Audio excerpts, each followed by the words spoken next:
Welcome to a new edition of the Famous Interviews with Joe Dimino. On this episode, we talk with writer, editor, and entrepreneur Michele Barard.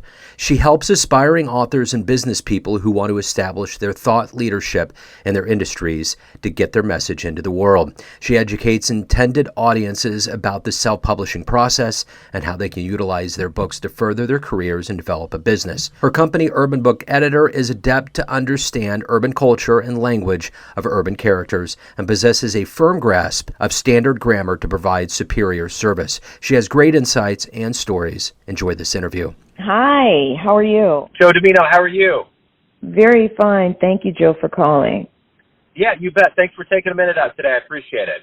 Before we get into what you do specifically and kind of your history, I want to know how you did over these last 2 years with COVID. How did that affect the way that you view the world or run your business and kind of operate as an author? Well, for me, the pandemic was not a bad time per se. Started out the pandemic in California where things were on very, very tight lockdown, and kind of decided, you know what, let me just go back to my home in Georgia where at least we have a yard and we have space to move around and we're not kind of trapped in a small place and not able to use the gym and not able to use the pool and all of that stuff that goes with that. So once we did that, my son graduated from high school. We moved back to Georgia. It was really pretty fine from that perspective. There was a definite slowdown in business, but from a lifestyle perspective where a lot of people were really stressed out, I think things worked out pretty well for us because we did have that fallback position of the house in Georgia. And also Georgia was, I'm going to say, less concerned with the pandemic. It was actually interesting driving east from the West Coast. The farther and farther east we got, the fewer and fewer masks we saw.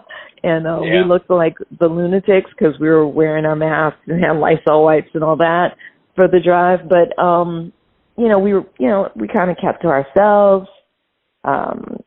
Everything I do is online for the most part. I meet with people. I've been meeting with people via Zoom or via phone conference for years. So not much change for me from that perspective, but there was a slowdown in business. So to get ultimate context on who you are and what you do, if somebody would just kind of come up to you and say, hey, what do you do? How would you kind of explain, encapsulate what you do? Mm-hmm. I would say that I help business people and coaches become thought leaders in their industries by producing books that people love and purchase. I love that idea coming more from the music world than anything else. I think there's a lot of people out there that have so much creativity. It's a hard way for them to rewire themselves to jump from that right to left brain quickly.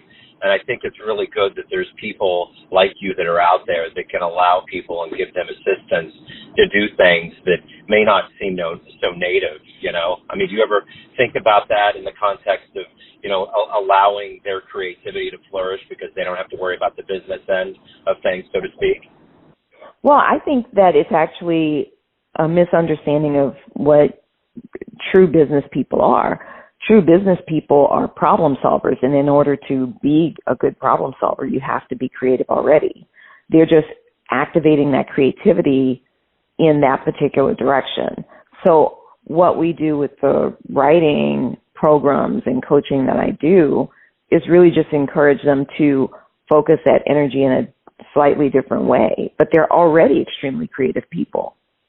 Yeah, and I wasn't downplaying it. I guess I was just thinking from that perspective where, there's people that just can't navigate that. They can't get through those obstacles and see past it. It's, there tends to be not intentional, but unintentional blinders that go into that.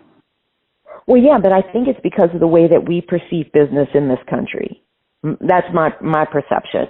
We perceive business as, you're kind of number crunching, you're kind of doing systems, whatever. And I don't think that we really see it as the art that it is as well as the science of business, right? So because of that, I think a lot of business people themselves tend to kind of pigeonhole themselves as, no, I'm not creative in this way or what have you. But you find that they really are. But it's not even just the creativity. It's really partly a mindset piece where people have to start thinking a little differently to even push themselves to do something that's outside their comfort zone. And that's whether they're in business or in, science or math or, if they're digging ditches, it doesn't matter. Whatever it is that we're doing, we tend to get very comfortable with and we feel very confident there. And if we start focusing our energy in another area, we tend to get nervous, feel like we can't do it, and not realizing that all of those skills, all of that knowledge, all of that experience comes to bear on that new thing in a new and exciting way. Yeah, and I think that's an interesting point with the pigeonholing. I know that my day job, I work in technology and IT, but I also do visual arts. I write myself, and I do podcasting. There's different things. And I think people sometimes are like, how do you do all of that? And I think you get to a point where you can't tell yourself and cut yourself off from certain things. You have to be open to it. 100%. It's that willingness to think differently, like Apple used to say, that makes it possible for you to expand in those areas. So talk to me a little bit about your history, your childhood, where you were born and raised, and kind of how you got to this point where you became a writer yourself and kind of took off and started your own business. Well, I grew up in New Orleans, Louisiana, and not a whole lot of exciting stuff to say there, except New Orleans is a great city to grow up in. I think that it contributed more than I thought it did to my love of just serving people and talking with people. I didn't realize it really until in the last year or so. I've been really kind of thinking about my relationship with my hometown. Like, yeah, we have a unique way of interacting here, or at least we did when I was a kid. Grew up in New Orleans, did the typical stuff. If there was one thing that was different about me growing up, it was that my dad at the time worked at IBM for many years, and so I was the first kid on my block with a computer. And I think that even though I thought it was just a giant paperweight on a certain level, it did set me up for me moving through technology as my career. So I actually graduated with a degree in international relations with an emphasis on Latin America and the Caribbean.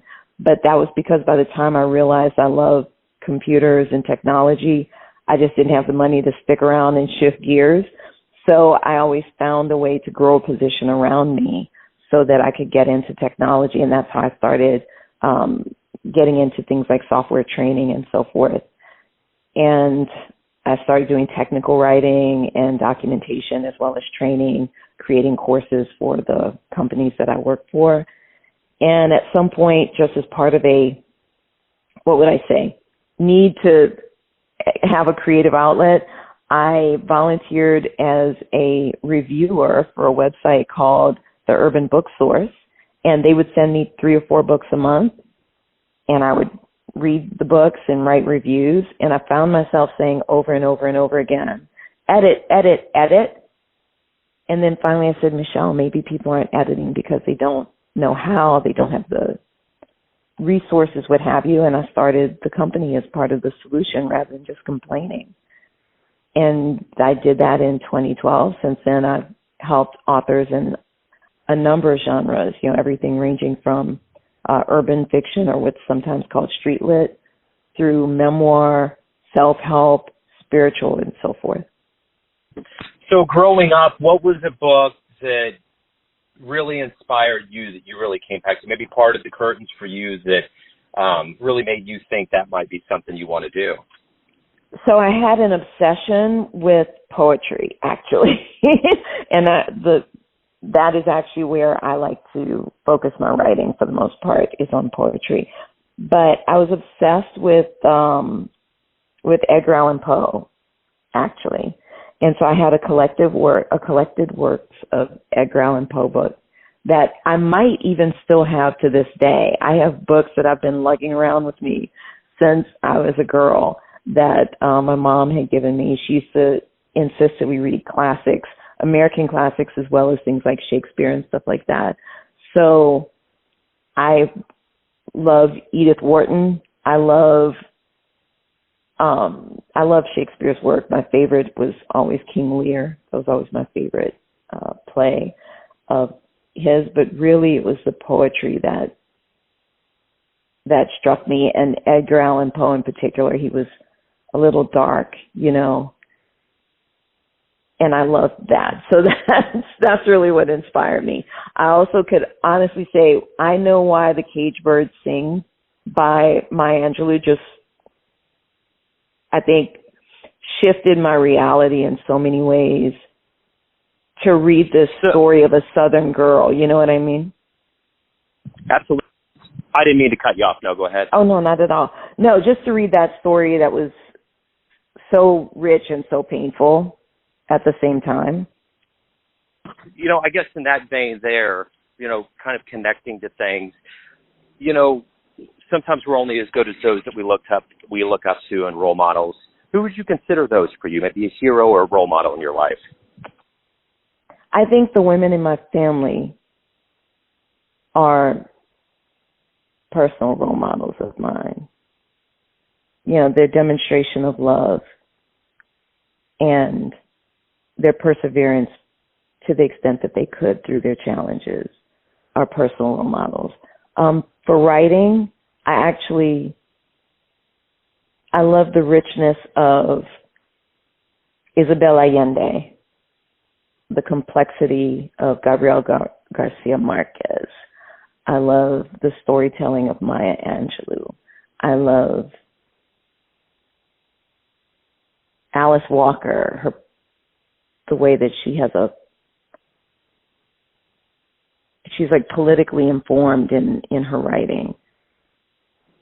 There's so many. I could go on for days. You don't want me to do that. No. You're good. And I guess I can take that a step further, and I'm curious, of anybody that's alive on the planet right now that you could meet, who would you meet? Who would you want to talk to? Michelle Obama. That is by far the number one answer for that question. Well, and I have a very particular reason, though. I don't know if it's the same as other people's. Everything that I have done for many, many years has been in service to rearing my children. Everything else has been in service to that job. I consider that to be my most important job, my best job, my favorite job. Now I'm an empty nester. It's a little bit challenging to redefine who you are as an empty nester once your kids leave, when you had that level of dedication to rearing them. But that was my most important job from where I sat for so far 30 years almost. And Michelle Obama is so smart and so talented, so charismatic.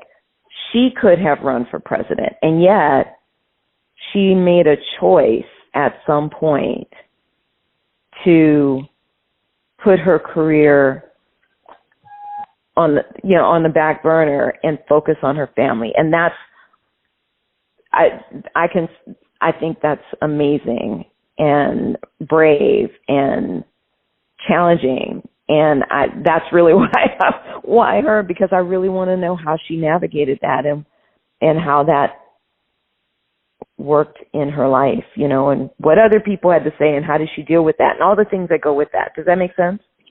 Yeah, totally does. Yeah, I agree. What is it that you look forward to the most about your day job, about what you do for a living? What is it that motivates you when you wake up to think, man, this is why I do what I do and this is what I love about it?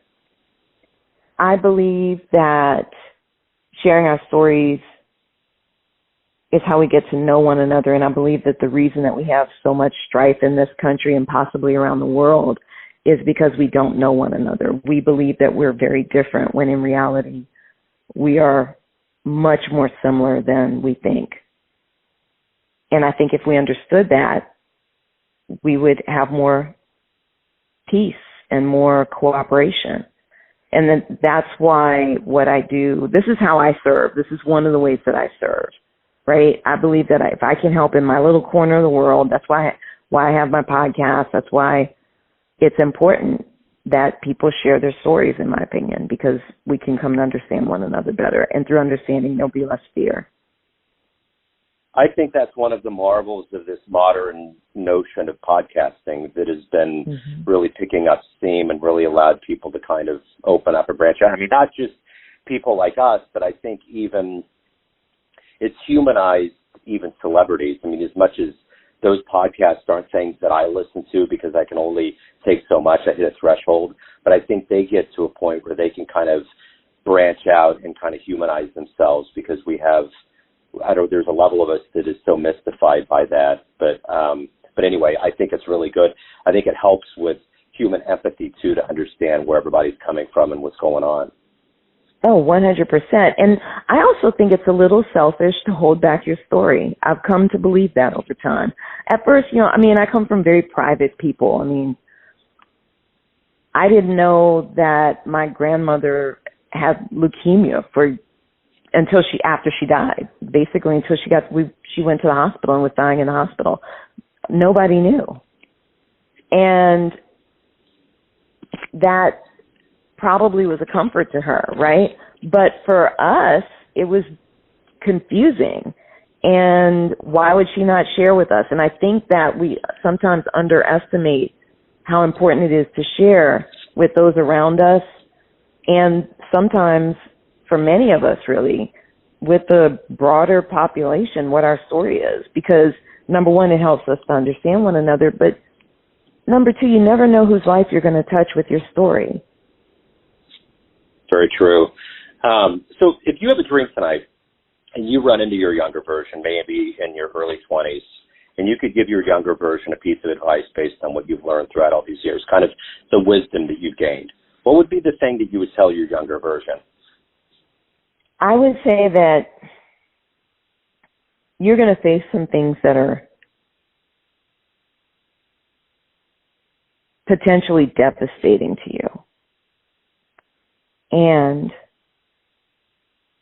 you will become stronger because of them.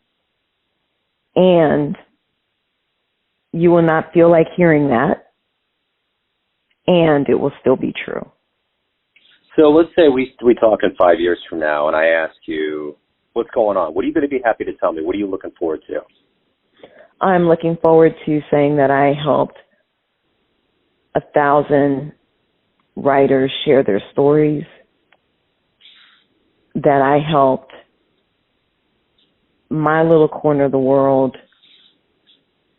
by helping people understand one another better, that things are better here in the United States than people expected them to be, and in some small way, my little pebble in the lake contributed to that. What's been the best fan letter you've ever received, feedback for your business? I had somebody tell me once and the message came to me when I was really discouraged, actually.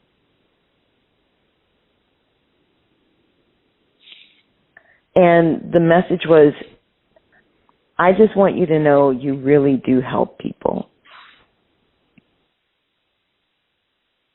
And I needed to hear that because I wasn't feeling like I was making a lot of progress.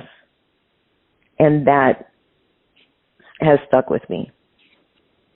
Everyone has a perception of you, your family, your friends, your colleagues, those that buy your books, but you ultimately live your life. What is your perception of you? Who do you think you are? I think I'm someone who tries to be good, doesn't always succeed. Someone who tries to be kind, doesn't always succeed. Who tries to live a good life and help people where I can. And I have a lot of flaws, but I think the good outweighs the bad. I'm stronger than I thought I was, and I'm pretty good, and I like that. I like who I am. I'm more than just the things that I do. And I think that's the thing. We're human beings, not human doings, as they say. And I think the most important part is who I'm being, and I think I'm trying to be the best person possible every single day, working on improving myself, and that's what matters most. Okay, Michele, if anybody wants to learn more about you, your services, your books, anything related to your world, where's the best place on the internet for them to go? Well, they can go to either MicheleBarard.com, that's MicheleBarard.com. They can also go to urbanbookeditor.com. And they can also hear my podcast at the somewhereinthemiddlepodcast.com. The podcast is also available on Apple and all that other stuff. Absolutely. Yeah, it's all over.